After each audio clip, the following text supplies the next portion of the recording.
let's get to our main man, Ed Kracz, joining us now here on Birds 365. Ed Kracz from Sports Illustrated. Ed, what's going on, man? How you doing on this Thursday morning? Hey, hi guys. Good to see you again. Feels like it's been about 5 days. Actually, feels longer. Yeah. The Eagles won the Super Bowl. I don't know if you heard that, Ed, but yeah. Yeah, I think I read something about that earlier in the week. Some kind of parade. Some kind of parade. Parade was awesome, Ed. We were down there broadcasting from City Hall. At least me, I was. It was incredible. Yeah, I checked in with some of that, Zander. You did a good job. Thank you, man. Appreciate it. Yeah. It was looked like a great day. I mean, beautiful day, blue sky. I know it was cold and stuff, but you were part of my eyes on that parade. I love to hear that. Thank you, Ed. Yeah. All right. Zander did a good job. Did Nick Sirianni do a good job elevating Kevin Patullo at Kracz? Listen, Patullo's been in Philly with Nick every step of the way, right? I think was probably one of the first guy mentioned. His first guy mentioned. Everybody forgets it. He was talking about Kevin helping him set up coaching interviews. He was talking about Kevin Patullo. Yeah, and I think I probably talked to Kevin Patullo once in 4 years until Super Bowl week when I spent, maybe 10 to 15 minutes talking to him because I knew he was going to be the next OC. That was pretty much a foregone conclusion at that point, just from what I had heard. But I talked to him once in 4 years. John, how many times did you talk to Kevin Patullo? About four or five, I would say. That's but I knew what he was Nick's right hand man. So yeah. I don't know if a lot of people did. Some people did, but I knew how important he was to Nick Sirianni. I think he would have been the offensive coordinator earlier, but circumstances, they were concerned about losing Brian Johnson to other teams because he was a hot candidate at the time when he was the quarterback's coach, and they felt they had to elevate him or they were going to lose him. And then obviously last year, Nick wasn't allowed to be blunt. And he had to go outside the organization. So I think he already would have been the offensive coordinator if Nick had complete autonomy over the situation, but circumstances dictated going another way. And I always go back to 2021 when Nick got COVID, the days when COVID was a thing until the NFL stopped it. He was the guy who was going to be the head coach, if you remember. We talked to him then via Zoom, I believe, at the time. Yeah. Because he was going to be the head coach if Nick wasn't cleared in time. And ultimately, Nick was cleared in time. But it just gave you a little window into how important he was to Nick Sirianni.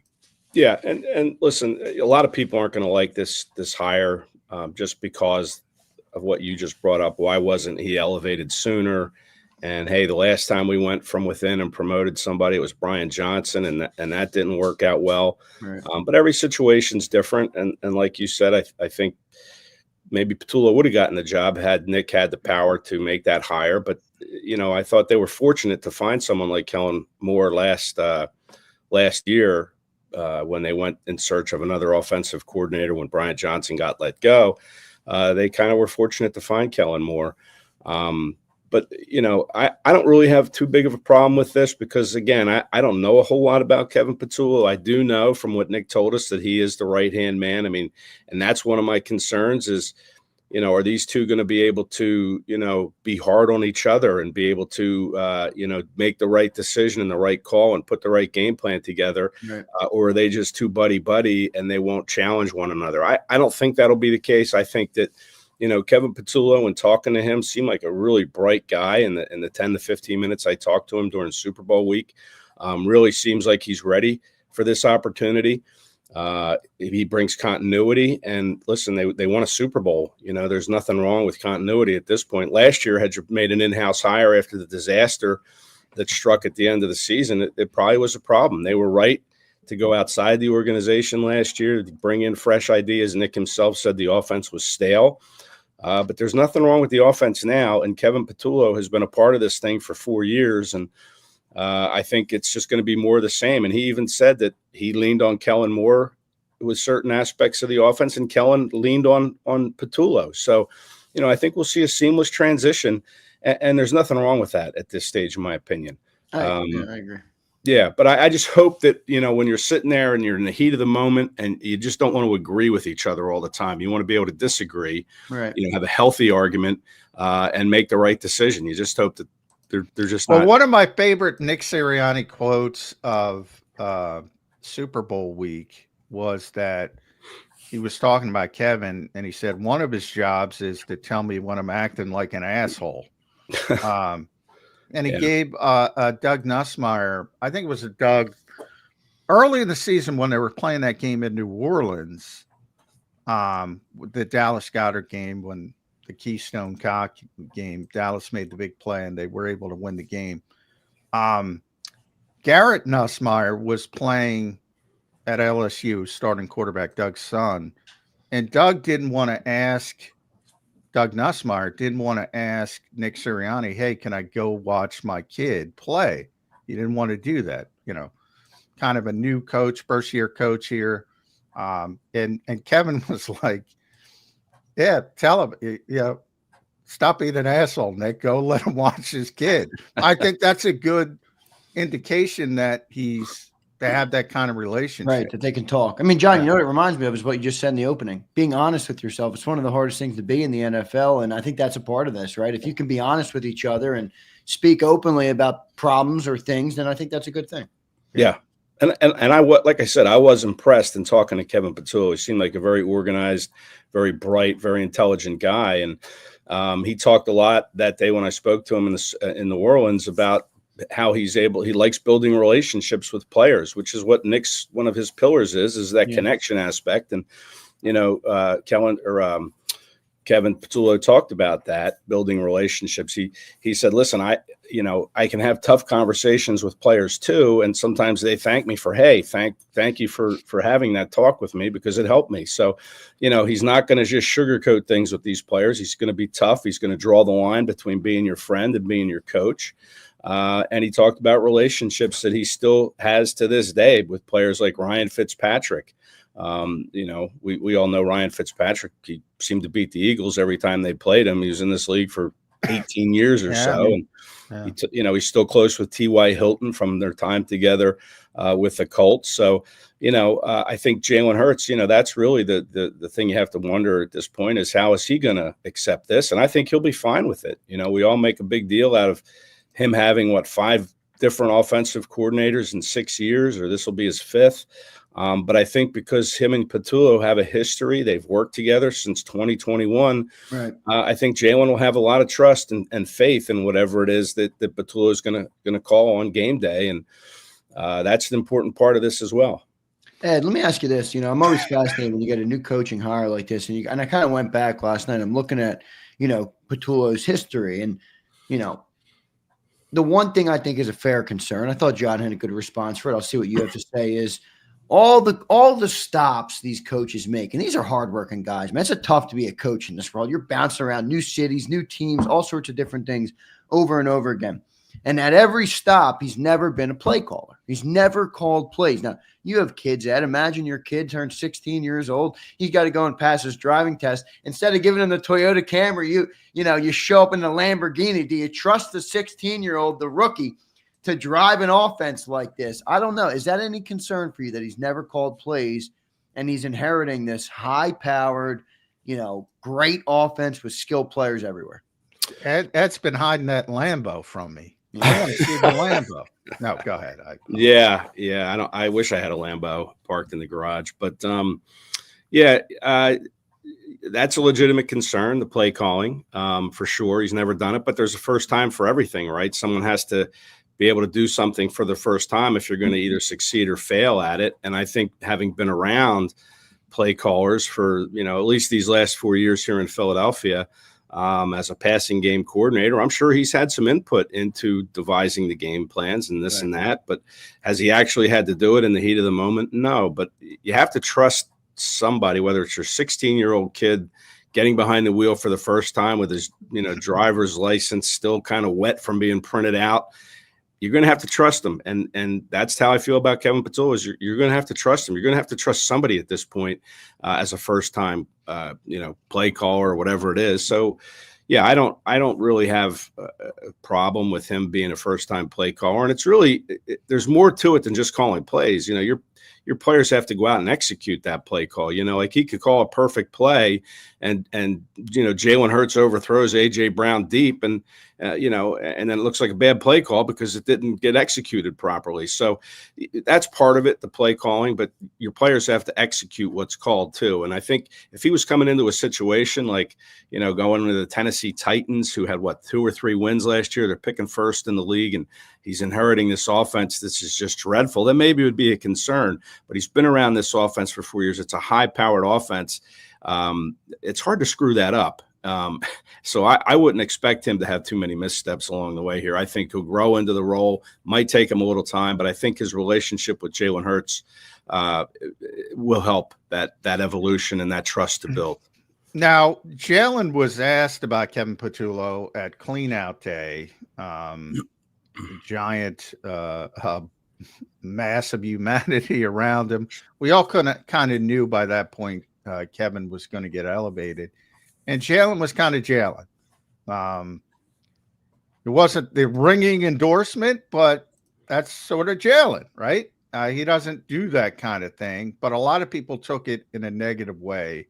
So I'm going to read this to you, his actual quote, Ed. He'd have a different role, talking about Kevin Patullo. So it's hard to compare that role to this role that he had now, which is associate head coach, passing game coordinator, because his job is going to demand something totally different of him. I have a lot of confidence in him. That's good. And what he's shown. However, that's not good. I know over the years, I've learned that's out of my jurisdiction. I'm just kind of taking things as they come, try to go out there and be the best I can and just learn and evolve. That was Jalen Hurts. A lot of people took that negatively. I said, that's just Jalen. That's what he does. Yeah. Your thoughts? Yeah, I agree. And I think if you go back even further, but when he started, he said, Kevin's never done it. And then he kind of stopped himself, like he was going to say he's never called plays, whatever he was going to say, but he looked like he was going to say something a little bit negative. But then he stopped himself and went in a different direction. But, you know, it's interesting that he brought up that it's out of my jurisdiction. He's kind of implying there that he had no say in the matter at all, where, you know, you would think, okay, maybe you talk to your quarterback. Like, hey, do you think we should elevate Kevin Patullo? We've seen you two work together for 4 years. But he seemed to kind of say, no, I didn't have anything to do with that. But I like the fact he trusts him. He should trust him.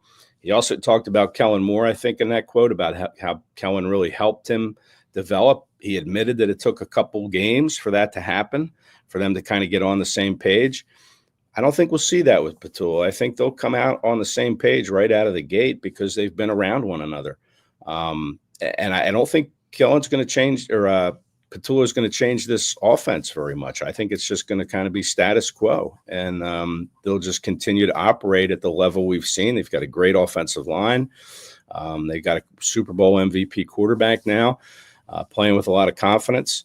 But I think that you know, that quote kind of reveals that he trusts Kevin Patullo coming in. He had nothing to do with it.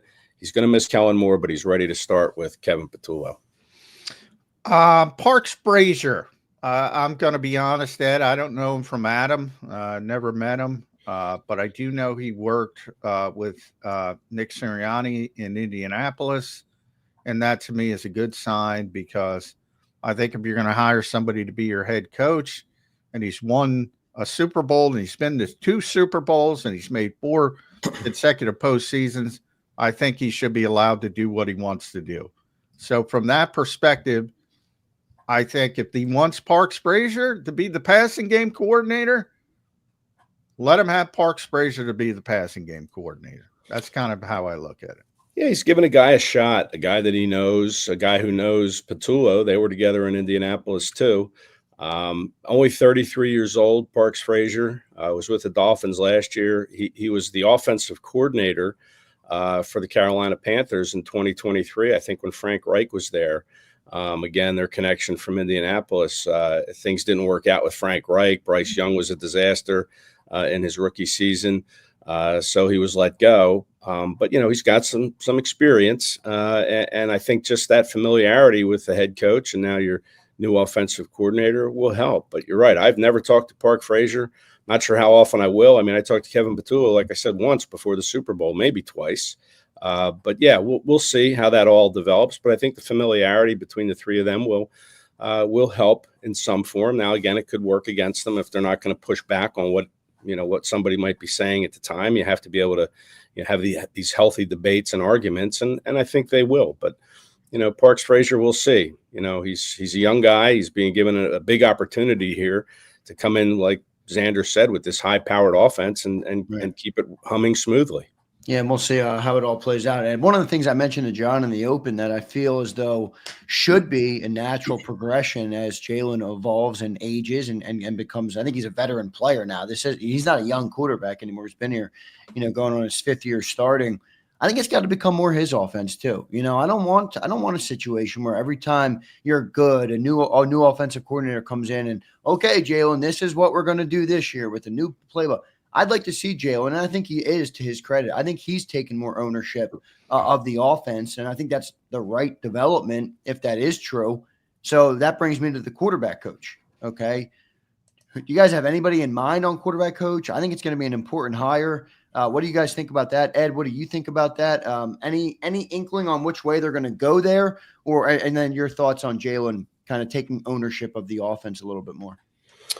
Yeah, I don't know. Has Doug Nussmeier been officially named in New Orleans yet? Not yet. Yeah, I haven't seen that, which is kind of surprising. You would have thought. Yeah, that is kind of surprising. Yeah, so you wonder if there's kind of a hang up there. I don't know. I don't think so. Yeah, I guess maybe. I saw that Josina report and kind of thought it was a done deal, but maybe it hasn't been confirmed.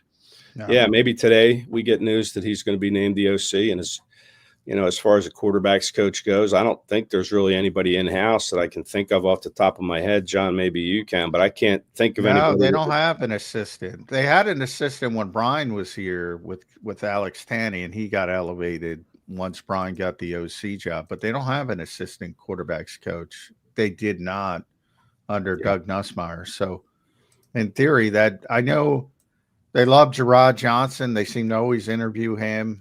He's down in Houston. Played for the Eagles a very short time, I think, in training camp way back when, but they like him. They like Josh McCown. I don't know where his contract situation is with Minnesota. All these assistants are basically year to year, though. So I would think if Minnesota's not going to bring him back, maybe McCown. TJ Paganetti might have been a good hire at this point since he had been inside the organization. He was an offensive guy, but he left to go join Kellen Moore in New Orleans. So he's out of the equation. But Josh McCown is a good name. Hey, maybe Ryan Fitzpatrick. He's retired. Come out of the booth, right? Yeah. Ryan's a smart dude, man. Yeah, he is. He went to Harvard. Yeah.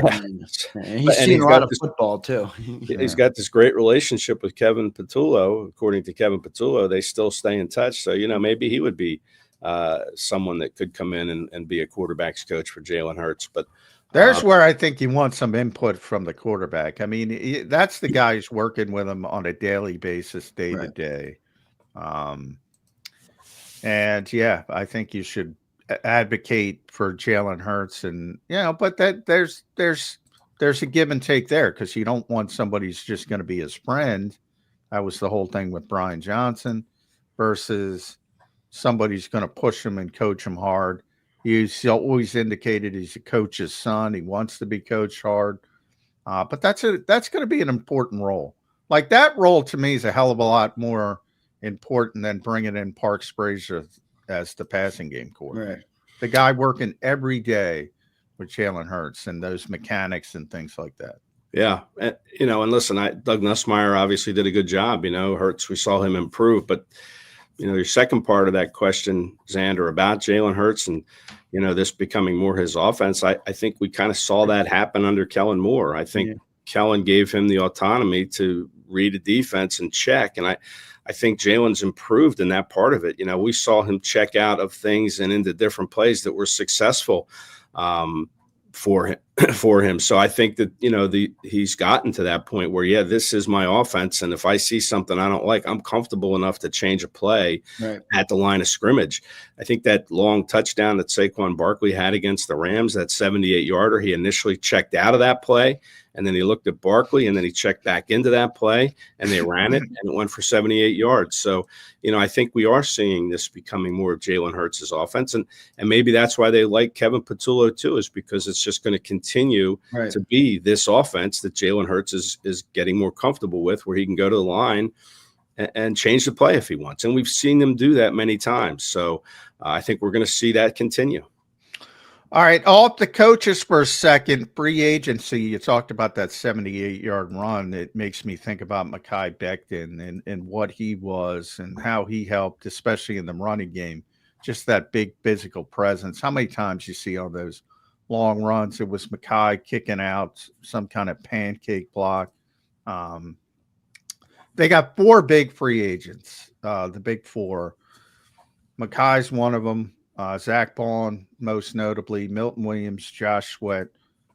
How many of those guys can the Eagles keep realistically, Ed Kracz? I think 2, possibly. And I think I throw Becton in as one of those players because I think he really grew in his career being here the 1 year under Jeff Stoutland, being around guys like Jordan Mailata and Lane Johnson and that offensive line, very close-knit, Landon Dickerson. So he may opt to just return. I mean, this guy has made a lot of money already. He was a first-round pick. He was given a lot of money when he came. I think he went to Louisville when he came into the league as the 11th pick of the Jets. So, maybe, players to me don't typically take these hometown type discounts. They'll usually go where the money is. But I think with Mekhi Becton, the fact that he loved it here so much, loved playing for Stoutland, really resurrected his career, I think that gives him a chance to potentially return on maybe a deal that, is a little cheaper than going to another team to play tackle. And with Mekhi, you wonder about his knees too. Like he's had this knee issue, and maybe some teams will be hesitant to throw a big money deal at him to come out and play tackle for them. So I think there's a chance Becton returns. I think he would be one of the 2 of those 4 you mentioned that would return. You would love to see Milton Williams be one of those players that come back, but because he's 25, he still is ascending. He's a homegrown guy. I mean, these are the kinds of things and traits that Howie Roseman looks for when he brings players in, is these young guys still climbing. We saw him do it with Bryce Huff last year. After 1 year, a 25-year-old kid that he thought was climbing. He stopped climbing, Ed. Well, he has for now, and they're kind of stuck with him, and they're going to run him back next year, I'm pretty sure. But Milton Williams is that kind of player, man. You'd love to keep him in the building, but he's the exact player Howie likes, Ed. And he's a defensive lineman. Yes, he's perfect. He fits all the criteria that Howie does, except that's the big. He's got to pay Jalen Carter down the road. Remember, it's about more than 1 year for Howie. It's about these 3-year increments. He says they might have to pay Jordan Davis. That's a tough decision. Yeah. Can he pay all 3 of those guys? Because Milton's going to get $20 million plus. He's going to get $20 million plus. Yeah. I don't know if they could do that. I don't either. I don't think they can. And you're right. It is more than just 1 year. Jalen Carter will need to be paid. Jordan Davis, they have to make a decision in May as to whether or not they're going to pick up that 5th year option for him, which I think is like an $11 million charge. So yeah, there's decisions that you need to look at down the road here. So and plus it's a deep defensive line draft. Yeah. So, you don't have a lot of, not pick until number 32. You might trade back like they did after they won the Super Bowl in 2017. Maybe they try to trade up, but wherever they're at, they're going to find defensive line talent. And I think that's the direction they'll probably go, or offensive line. So, you factor that in and you think, okay, we can bring somebody in here that we can pay for 4 years or 5 years if you get them in the first round and afford to give Jalen Carter his raise. So I just think Milton Williams is going to be a little out of reach. And, he's going to take the money, and he should. He's 25 years old. But it'd be sad to see him go. And he's a real quiet guy in the locker room. He doesn't talk to many people. He doesn't say much. But he's a presence in that locker room. You can feel it when he walks around that, people respect him. The other guys, I think Zach Bowen. Yeah, I think they should be able to get Zach Bowen back. You wonder what the feeling is around the league. There's going to be teams with money that they could throw at Zach Bowen. But listen, that's my biggest fear, Ed, is that one of these crappy organizations ruins it because you can't match them what they're going to give them. Yeah, and he's a guy, unlike Becton, who hasn't made a lot of money. He came in as a third-round pick, so I agree. He hasn't hit that payday yet. So, does he want to go play for one of those crappy teams, thinking that, hey, maybe I can help them get to the promised land? I'm not sure. I think the Eagles, if they want to keep him, should try to lock him up between now and March 12th. Yeah, I agree. Yeah.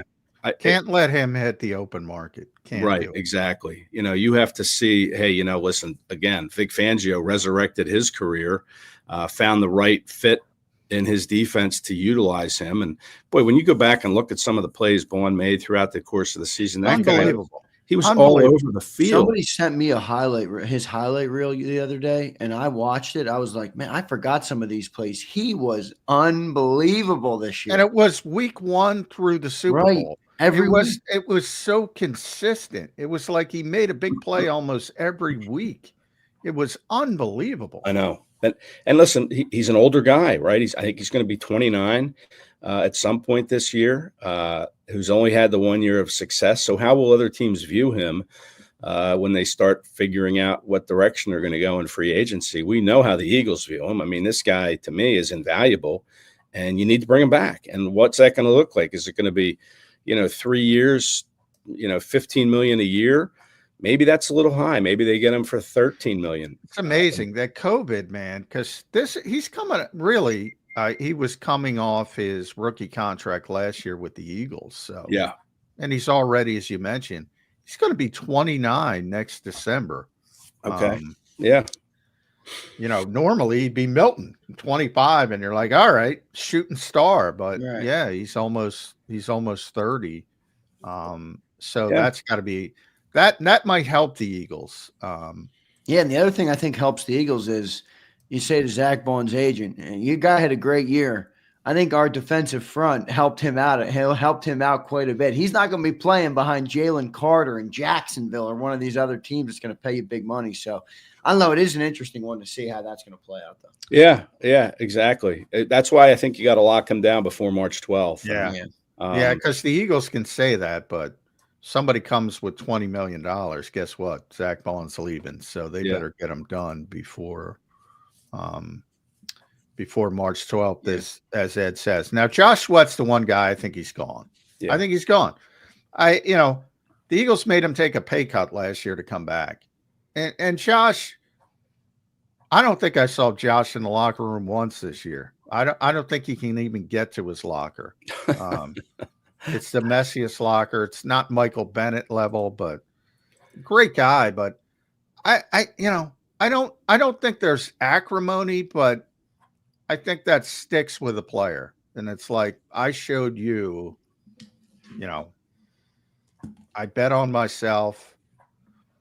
I don't think Josh Sweat is coming back yet. Yeah, I'd agree with you. But then I think back to last year when we're trying to weigh who leaves, Sweat or Hassan Reddick. And I was on, keeping Hassan Reddick and getting rid of Josh Sweat. I thought Josh Sweat was the one that was going to go. And it turned out just the opposite of that. And they did bring him back on a little bit of an undervalued deal. But I think, listen, Sweat, again, a good situation. He's an older player, 28, he'll be 29, I think, this year. He's been phenomenally productive during his time here. He had a little bit of a down year last year, only 7.5 sacks, I think, but he really kind of came back this year and played well. I think motivated by, a contract year. I agree. I think he is gone, but he has to look at his situation. Is he going to go to the Jacksonville Jaguars, like Zander said? They have all this money, or another team that has a lot of money and play in a situation. Tony Khan, by the way. Jacksonville taking a lot of stray bullets. Every stray he gets has been earned by Shad Khan. He has earned those strays. I'm not mad about it at all. Yeah, I'm not either. But yeah, so I mean, does he want to go play for an organization that's 2 steps below competing for a championship. They're a year away. They're always a year away from being a year away. Money Yeah. talks. A year away from being a year away. Always. Yeah. See, I think Sweat would take the money. I think Sweat would probably take the money to leave. Yeah, definitely. And he should. Listen, I begrudge nothing with players who want to I take the agree. money. I'm with you Yeah. 100%. I'll Yeah. never knock a player for taking money, taking Right. care of his family, doing what he has to do. I can't. Yeah, I don't go down that road. And I would say the B-level guys, Kenny Gainwell, Oren Burks. And I think Burks is important because of Nakobe Dean and the rehab that he's got to go through. But I don't know if you can keep him. If you would have asked me about Burks when the regular season ended, if he comes back, I would have said, no, probably not. Why would you bring him back? He's a good special teams player. But then what he did in the playoffs, I mean, being able to step in like that, so underrated. If they didn't have him, I thought when Nakobe Dean, to be honest with you, got hurt against I thought Trotter was going to step up and be the guy. I thought they were doomed. I'll be honest. I didn't think they were going to make the Super Bowl when Dean went down. That's how important he was to this defense. And then Oren Burks comes in. He played like a monster against the Rams. Yeah. 9 tackles, forced fumble, broke up a big 3rd down pass over the middle with just kind of a jump in midair and knocked the ball down. He just played great. And you didn't miss a thing with him in there. So, yeah, I think you got to bring him back just for the depth. And even if Dean does answer the bell at the start of the season next year, and we don't know, but I just think for the depth purposes, you bring Burks back on some kind of a deal. This guy has been in the playoffs 6 of his 7 years in the league. Yeah, he's a winner.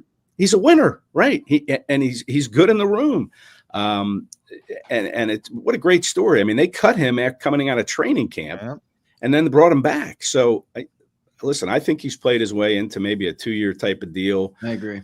Something like that to bring him back and keep him around for a while. I think he's a very important part of this team, and we saw that in the playoffs, but only in the playoffs because he wasn't needed much during the regular season. But when he was called on, man, he answered the bell. All right. And my Kenny Gainwell book is, he's got to come back somehow. I don't know about Kenny Gainwell. All right, Ed, here's the thing. You've been great up to this point. Don't fuck it up now, all right? We have discussed Myles Garrett on this show, and he's a big name out there right now. And me and John went back and forth a little bit this week. We had BLG. We talked about it yesterday. Where are you on the Myles Garrett room? Is this a guy you want to trade for? I mean, we floated some names out because the Eagles have the 32 pick. You're going to have to give a great player. I mean, we mentioned a name yesterday that I balked at. All right. I did not like it, but I understand. Zander got upset, man. Nolan Smith. I mean, are you putting Nolan Smith in a package for Myles Garrett? I say no. What say you, Ed Kracz? Yeah, I don't like trading away Nolan Smith for sure. But again, he's a first-round pick who you're going to have to make a decision on at some point whether you're going to pick up his contract. Him and Jalen Carter, both first-round picks. It's going to be tough to keep them both. So, maybe you look down the road and you think, okay, well, we'll let. Well, you're going to have to pay Myles, though. Yeah, and see, that's the thing. Myles Garrett is Myles Garrett. That's what I get. People don't like. Myles Garrett is. I always tell my Adrian Peterson story. An old personnel guy in Minnesota told me. They had a good running back at the time named Chester Taylor. So I asked him, you got a good running back. You got holes all over the place. Why are you drafting Adrian Peterson? One of the great quotes of all time. He said, fuck Chester Taylor. That's how good Adrian Peterson is. That's what I'm saying with Nolan. Nolan's great. Yeah. Fuck Nolan Smith. You got Myles Garrett. Yeah. You got Myles Garrett. Don't tell me it, Johnny Mac. Well, here's the thing about Myles Garrett. Great player, but he's like going to be 30 years old. I think he's 29. I mean, he's getting up there. But remember how he's about 3-year increments. If you can get 2 more Super Bowls because Myles Garrett's next to Jalen Carter, is that worth it? Yeah. Well, here's another name I'll float out there instead of Nolan Smith. What about A.J. Brown? What if you put him in a package? This is where I was entertained a little more because the offense with the way it's built, I don't know. I don't love that either. I'm not going to lie to you, but I understand it. Giving up on it. I get a kick out of it because AJ Brown's a phenomenal player. John's team AJ. John is team AJ all the way. I knew I would offend you by saying that. No, you haven't offended me at all. I think it's ironic though that people are like, yeah, trade AJ, but don't trade Nolan fucking Smith. What is going on? Yeah, AJ's a Hall of Fame player. That would be tough to throw him into the equation here. But like Zander said, and this is what I'm thinking. Myles Garrett's a Hall of Fame fucking player. Yes, he is. You're right. But I'm thinking along the same lines I think Zander is, and it's like the way this team's built, you got Saquon Barkley running the football. You have Devontae Smith, who is outstanding. You have Jahan Dotson, who I think if, he was a starter and brought along as a starter, maybe he can develop. You draft a receiver. The human mind is an interesting thing, man. It really That's is. the most John McMullen response I've ever really heard is. to that, It really scenario. I mean, Sigmund Freud over here. we're talking about two Hall of Fame guys, Myles Garrett, AJ Brown. Yeah, you can trade AJ. Nolan Smith. No. Oh God, no. He played half a year. Hey, I'm just throwing that out there for consumption. Oh, and then look at this reaction we're getting here from Johnny Mack. I love it. Yeah, Well, I know no, your listen, team, AJ. I hear that's what you're cool. saying, Ed. Like, Well, here's the problem with the Nolan thing for me. Like, you have the number one defense in the NFL. It made Patrick Mahomes and Andy Reid look like they couldn't do anything without Myles Garrett. And you have all young core. Like, I look at a 23-year-old or 22-year-old player in Nolan Smith. I'm not advocating it either. I just said if you want to trade for Myles Garrett, you have to come to grips that you're gonna have to give up something. That I 100% agree with. That's for sure. I just don't. I feel like that's bad organization stuff where you take a young player, you get rid of a guy who's ascending, and you go and grab an aging player. It's like the big name trap, John, is what it reminds me of. I know Myles Garrett's different. I understand that. He's one of my favorite players. Raheem Mostert is the big name trap. Myles Garrett is still, it's interesting. And I don't want to say it here because if you're going to bet, you should bet at BetUS. But one of the betting sites, we get all these emails, Ed, came out with the future Defensive Player of the Year odds for next season. Number one, Myles Garrett, and nobody knows where he's going to play. He's still number one. Number one. Right. And he's a good player. Rightfully so. He's phenomenal. And the thing is he gets along with all these Eagles offensive linemen. Oh my God, they love him. He's friends with these guys. When they had the joint practices in Cleveland, him and Jordan Mailata and Landon Dickerson. That's a business decision, Ed, by the Eagles offensive line. I got to get friends with that guy. But those guys I've never seen a guy ruin a practice until Myles Garrett, too. When they were running reps against each other after practice. Garrett's showing them moves, and Jordan Mailata's lined up against them. I mean, they're just working one-on-one and having fun, chopping it up out there for like 20 minutes, half an hour after the practice ended.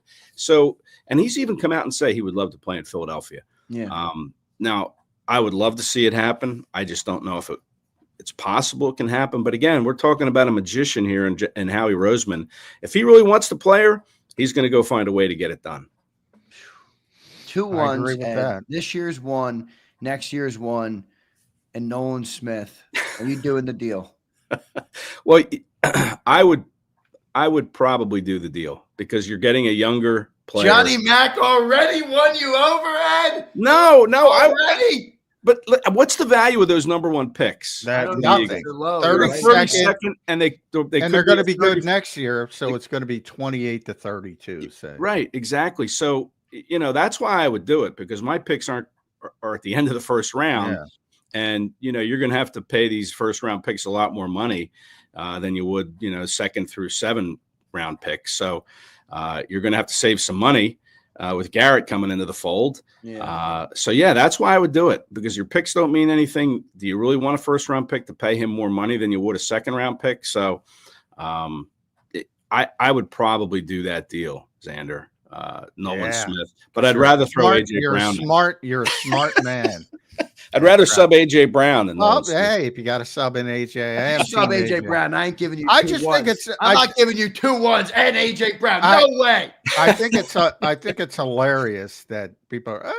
They'll think about trading AJ, a Hall of Fame potential trajectory. He's got to do it for more. But at Kracz, make sure you follow Ed on the X platform. Read them along with me if you so desire. SI.com/NFL/Eagles. Ed does a tremendous job writing about Park Sprazier yesterday, covering this team on a daily basis. You got to carve out 6 hours of your afternoon to talk to Daniel Jeremiah today. Yeah. It'll What do be you interesting. think? Zoom call today? Is that today? Yeah. Yes, Yeah. at 1:00 today, Daniel Jeremiah. But and this be great to talk about the combine and some prospects. But when you're picking 32nd in the draft, I mean, you really have to temper your enthusiasm a little bit. It is a very deep, as you mentioned, though, defensive front draft, and that's where the Eagles are going to need some help, especially if they lose Milton Williams and Josh Sweat. Yeah, it's been a weird. Like I've seen some now maybe Nolan Smith. Yeah. Well, you're getting Myles Garrett back. Yeah, Myles Garrett. Then you're fine. Absolutely. With JAKIB Hunt in the mix, I heard Zander talking a lot about JAKIB Hunt on a recent show. I listen to you guys. I love you guys. I think you do a great job. Thank you. Appreciate that. And I get recognized, believe it or not, because of this show. I was on the airplane coming back from New Orleans. That's so awkward, man. Ed's a man of the people. Yeah, Ed's a man of the people. He's like, "Are you?" Blah, blah, blah. I couldn't understand what he was saying. I was like, "No, man, no, I'm not." I was so tired. I was like a zombie. So I put my blindfold on and I fell asleep. And I got up afterward, went to the bathroom. I'm coming back and he's holding up his phone as I'm coming down the aisle. He's like, "Is this you?" And it was a picture of me on the show. And a shout out to this guy. He could be watching right now. He was from Tennessee. Good guy. Enjoyed talking to him for a little bit, but I didn't quite understand initially what he was saying, who I was, and I was tired. But he had his phone up, and he's like, "Is this you?" And I'm like, "Yeah, that is me." And it was with you guys. That's a great story. Yeah. So, you guys are widely heard and seen throughout the land, I would say. Not just is Johnny Mac not a people person? He's got his Birds 365 viewers come up to Johnny Mac, and he just they do. People love Johnny Mac. I know they love him, and he doesn't give them the time of day. Come on, J Mac. Yeah. I'm a people guy too, Ed. I would love this. I love meeting the people out and about. But that's great that they recognize you. I love that. Yeah, but just from this show. I mean, not from anything else. It's just from you guys. And Zander, I can tell you were a man of the people at that parade, man. You were I loved it, man. It was awesome. It was a lot of fun down there. All right, Ed, we got a fun offseason ahead, man. We just talked about a lot of good stuff with this offseason. Teams coming off a Super Bowl win. The last thing I'll ask you, Ed, before we let you go, and we held you a little extra time. We appreciate you sticking around. Just your thoughts on this team, man. They made it to the mountaintop. We never talked about it after they won. We never had you back on yet until now. They did it. They made it to the top. All the things we talked about all year long. Just your final thought on them getting to it, reaching the pinnacle, and being world champions. Yeah, listen, what a great team. I mean, that defense, you don't see efforts like that or performances like that very often in a Super Bowl. And that defense was just dominant. And, this city loves defense. So I know they love that outing. They love that performance from the defense. That Cooper DeJean pick. There were so many memories from that game. So many great moments. From the mic'd up session where Nick Sirianni saying, "Just call the play," and he throws the dagger with that beautiful throw from Hurts to Devontae Smith for 31-0. Cooper DeJean, I mentioned Zach Baughn's athletic interception that set up that 12-yard touchdown pass to A.J. Brown. I mean, just so many moments, just in Mahomes' face as a defense. That defensive front, no blitzing. Just really, they proved that they were the best team all year long. I think it's great that they won their second Super Bowl in the last 7 years. But I kind of figured, you mentioned to start the show, that I popped my head in and gave a prediction. I figured the Eagles are going to win. Yeah. And I thought it would be by double digits, but I just don't have the courage to go there because I didn't either. Same here. I thought, I didn't have it either. I did say if it was going to be a blowout, the Eagles are going to win it. Yeah, that's the thing. We gave the three scenarios, John. Close game, Eagles, close game, Chiefs, or Eagles blowout. Yeah. Yeah. Well, that was right. But I didn't have the courage to go blowout. I should have because I had a feeling they were going to take belt to ass, as we say. Did you get your T-shirt yet? Did you get your belt to ass T-shirt yet? I know Zander probably did. Yeah. I got the hat. I'm a hat guy, and I'm not a T-shirt guy. I think 6 months later, the thing's wrinkly. I'm very. I don't stains on it. Yeah. I was like, give me a hat. I'm good with the hat. I don't wear anything team affiliated. Old school. I'm Ed. Yeah, not going to do it. Johnny Mac. Ed, thank you so much. Man. Hey, thanks, guys. Appreciate it so much. Thanks, Great bud. Story about the guy on the plane. I love that. Shout out to that guy if he's listening. We appreciate you, Ed. We'll talk to you again soon. All right, brother. All right, fellas. Great seeing you. All right, thanks, Ed. You're joining us on Birds 365. Great stuff from Ed. Great stuff. I'm gonna have to bust Ed's balls next time he's on. I mean, we got that on film. No, I'm not trading Nolan Smith. Johnny Mack goes on a 1-minute tangent and boom, Ed's ready to give up Nolan Smith. Come on, Ed. Come on, Ed. But Boy, anyway, I really mean that. The human mind is so interesting. that was a funny response. I mean, man. The people are nuts, man. Well, here, well, let me reason with you real quick because I do. It is crazy. I mean, you're right. I mean, you got a 23-year-old guy who's played good for a half a year and then a Hall of Fame wideout. But don't you think that the defense was one of the biggest reasons that they were so good? Look, the defense was great. I thought, what's the number? 288. I don't know how many NFL games there are. Were they more important than AJ was with the way this team is this built? Defense? Yeah, I mean, that's where I think it comes from. Well, to me, a couple things with AJ, and that's right. I'm above board. I'm team AJ. I love AJ. Yeah, me too. I think he's on a Hall of Fame trajectory as a player. To me, you're giving up if you say that and say, all right, we're just going to be a run first team, and which they just won the Super Bowl. That's, if you want to do that, that's great. I don't think they want to do that, number one. So to me, you're just giving up from an offensive perspective. And defensively, you're right. There, whatever the number is, 288, whatever it is. There were 280 plus games played in the NFL this season. None of them did the defense hold the offense out of their own territory for 9 consecutive drives. That was the first game all year. That was such an outlier defensive performance. To assume that you can continue that is kind of a fallacy as well. Right. Even with Myles Garrett. That was just, everything was clicking. It was just one of those days. It was just one of those days.